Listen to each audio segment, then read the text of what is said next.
when it comes to narcissism, everyone has their different opinions of how to deal with it, and most of the time people will say just get away. And yeah, a lot of the times it is better to get away and stay away from a narcissist. But when people are on the lesser end of narcissism, it can be easier to deal with these type of people. And I'm not saying easy, I'm saying easier than it is when they're on the more extreme spectrum of narcissism. It is really sad to have a narcissistic parent. A lot of us just want a parent that they can love us and they can nurture us and they can comfort us even as adults. You don't have to be a child to want these things. You want someone that has your back, and that's what happens with a lot of people is when they have a narcissistic parent. It's so scary because you feel unsafe, like you don't have someone that has your back. Hey guys, welcome back. It's Missy, and today we're going to talk about how to maintain a relationship with a narcissistic parent. Now, here's the thing.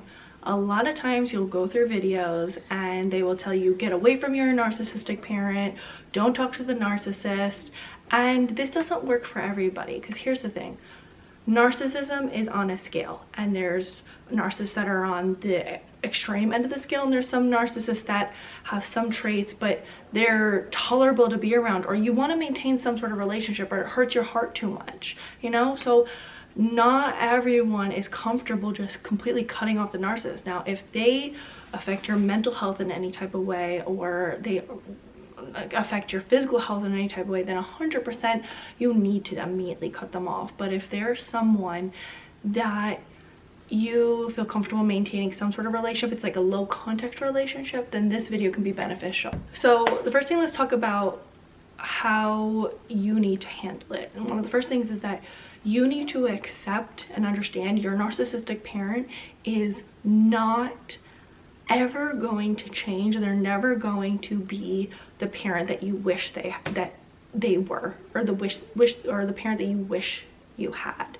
So you're going to have to go through a grieving process. You're going to have to go through an accepting process that this relationship is going to be very shallow, and it is not going to be a relationship where it's two-sided. It's going to be very one-sided. The goal isn't to ever fix your relationship with your narcissistic parent.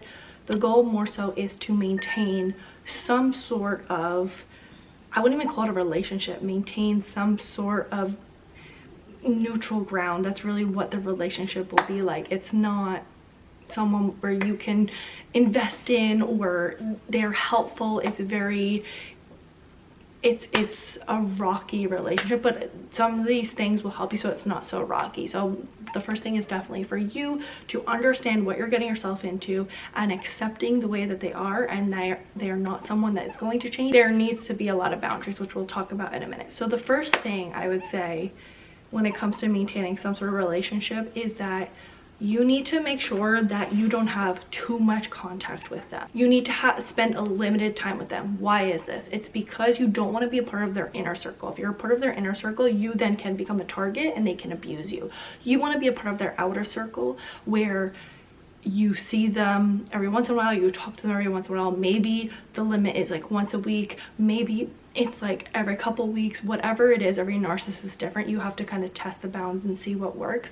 But really, like, you're not going to be able to talk to them every day. You're not going to be able to see them every day, because you're going to notice you'll be a part of their inner circle and they're more likely to abuse you.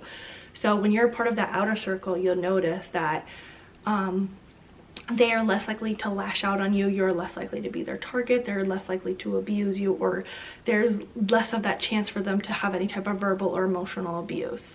And they're less likely to try to enforce their opinions or views or whatever they try to enforce on you, and they'll have a less of a negative impact on your mental health. When you have a narcissist that's on the lesser end of the scale, or even like a covert narcissist, you'll notice that this will work a lot better for you. If you have someone that's more on the extreme end, it's not going to work. The reason being, if you have more of a malignant narcissist or someone who's more on the extreme end, they are going to torture you and not allow you to have these types of boundaries. Not to say that more of a covert or someone on the lesser end is going to be okay with these boundaries, but they're less likely to throw a fit because they care more about their image, and eventually it's going to look bad. Also, some narcissists care more about the family image of having the children in their life versus not having the kids at all. So that also could be to some people's leverage, and the parent is less likely to freak out about this boundary. They may occasionally throw in the guilt card and be like, oh, you don't talk to me enough, you don't see me enough, but that's when you have to enforce that boundary of, you know, hey, this is what's working for us, and I'm going to continue to maintain this. And you may have to say that over and over again. The next is, so this is going to be really hard, and some people may not agree with it, but the only way to maintain some sort of neutral ground is don't talk about yourself, and mainly keep the conversation on them and what's going on with them. You can share surface level information with them that you feel comfortable sharing, like nothing too personal, nothing really about your relationships or what's going on in your life in the deep level, more so surface level of like, oh yeah, I have this job, or oh yeah, I like to work out, you know, surface level things that they can't target or use that information to manipulate you later with, or use it against you in some sort of way. You don't want to reveal too much information about yourself that they can use it against you later. So you have to be careful about the things that you share with them, and you want to decide what you're comfortable sharing with them. So if like you have a child that is going to therapy or something, maybe don't share that they're going to therapy if they will be over the top about it and be negative about it, or try to influence you in any type of way, or is not respectful about it. You don't have to share these things with them. That's private information for you and your little family. And then something, again, that maybe people may not agree with, but it's like deflecting. So if they try to bring the conversation around to you, or trying to gain information, bring it around back to them about like the church event they went to, or the trip they're interested in, or ask them a general question, maybe something that's going on in the media, whatever. It's just very surface level. Maybe play games with them, like board games, do different things that will keep the conversation away from anything that makes you uncomfortable to talk about, or anything that can cause harm, or they can use it against you. The next is, do not argue with them. Even if they say something ridiculous, maybe they say something controversial, whatever it is, there is no point in arguing with them. Even if they try to gaslight you, do not argue with them. There's literally no point. The only time you really will argue with someone is when you have a relationship with them and you care about progressing the relationship and you want to fight for the relationship. Them, you're not trying to progress your relationship, you're just trying to maintain some sort of relationship because they're your parent, and it may hurt too much to not have some sort of dynamic with them, but it's not to, you know, have this sort of closeness that you would with someone that you care for, that you choose to have in your life. So, you know, if you try to argue with them, it's just going to cause them to further gaslight you, abuse you, manipulate you, whatever it is. Like, you want to prevent that. So this is just an avoidance tactic of just stay away from any type of conversation, any type of argument. Don't even bother arguing. Stay firm in your reality and create space if they are trying to, you know, spiral and trying to start any type of argument. The next is, you constantly need to have some type of boundaries. And that's kind of like what we were talking about earlier, but boundaries about how often you talk to them, when you talk to them, when you see them, how long you see them, what you talk about, what you're comfortable sharing with them, all those things. You need to maintain your boundaries, and you need to enforce those boundaries. And so what does that mean, to enforce a boundary? So here's the thing, narcissists don't agree with boundaries. They don't like them. They think that they're entitled to you and all information about you, and you should not have your own person and your own boundaries and your own identity, right?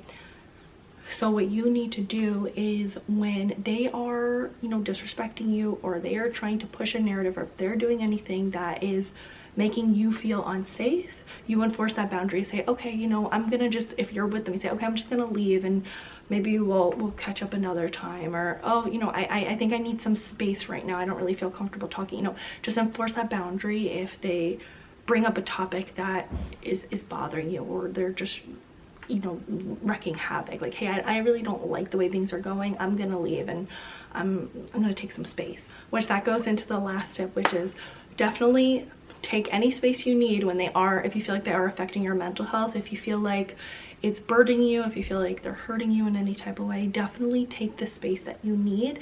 And there's nothing wrong with what you're doing. This is not a normal relationship. This is like a weird relationship, and a lot of people are gonna be like, why would I have any type of relationship if it's just going to be one-sided, or I'm not, you know, gonna have a relationship where I can trust and invest in this person? It's really just because having a relationship with a parent is important to most of us, and it can be so painful having a narcissistic parent. And some of us need to maintain a relationship with our narcissistic parent to feel okay. When it comes to narcissism, everyone has their different opinions of how to deal with it, and most of the time people will say just get away. And yeah, a lot of the times it is better to get away and stay away from a narcissist.